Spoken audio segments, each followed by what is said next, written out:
સાહેબ, મા બાપોએ ખલીલ જીબ્રાનને વાંચવાની જરૂર છે કે આપણા બાળકો આપણા દ્વારા પેદા થયા છે, પણ એ આપણી પ્રતિકૃતિ નથી.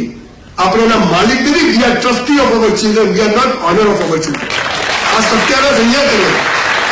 એક બાળક અનંત સંભાવનાઓ લઈને આવ્યું છે સાહેબ. તમે એને સારા ડોક્ટર, એન્જિનિયર, કમ્પાઉન્ડર ચાર સિવાય કોઈ લાઈનો જ નથી. આ તમે જોવાનું આ તો બધા શું કે જો બેટા કેવો ધ્યેય રાખે છે, કેવું એકાગ્ર. જો હે અર્જુનની વાત બેટા સાંભળી છે. વૃક્ષ ના દેખાવું જોઈએ, પક્ષી ના દેખાવું જોઈએ, કીકી ના આંખ દેખાવી જોઈએ, માત્ર કીકી દેખાવી જોઈએ. સ્પષ્ટ ધ્યેય. અલા પણ હું અર્જુન તો હોવો જોઈએ. મને ક્યાંથી દેખાય? તું તારા ભાગ્યનો ઘડવાઈઓ છે, પેલો આખી જિંદગી વાળ ખેંચે પણ થતું નહીં થાય. તમે શું ગાડા કરવા બેઠા છો? એકદમ થર્ડ ક્લાસ. બેટા સાચું બોલવાનું, જુઠ્ઠું નહીં બોલવાનું. સ્કૂલમાં શિક્ષકો શીખવાડે બેટા સાચું બોલવાનું. લેસન કર્યા વગર ગયા હો અને તમે એમ કહો કે રખડ વાગ્યો તો ધોલાઈ કરે જ નહીં. પણ તમે એમ કહો સાહેબ ઝાડા થઈ ગયા, આ જા ઘેર તમે. આપણે શું જુઠ્ઠું જ બોલવાનો એનો જ ફાયદો છે. આ તમને ટ્રેનિંગ આપી.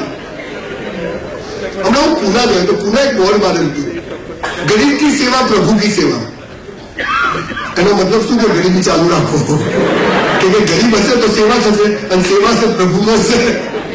આપણને પોલિશ ભાષામાં ડફોળ બનાવવાની આખી સિસ્ટમ ચાલી રહી.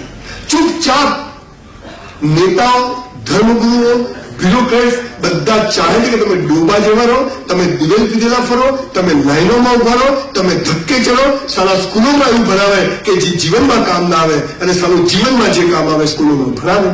લોચા તો રહેવાના. તમે જુઓ, તમે સ્કૂલમાં જઈને શનિવારની સભામાં ઉભા હો, સાવધાન જ ઉભા હો. સાવધાન સાવધાન જ છું. પછી કે 20, પછી કે સાવધાન. એટલે તો હું પહેલા નતો, હું પહેલા સાવધાન હતો. તો આમ કરીને આમ કરવાનો મતલબ શું મને સમજાવો છો?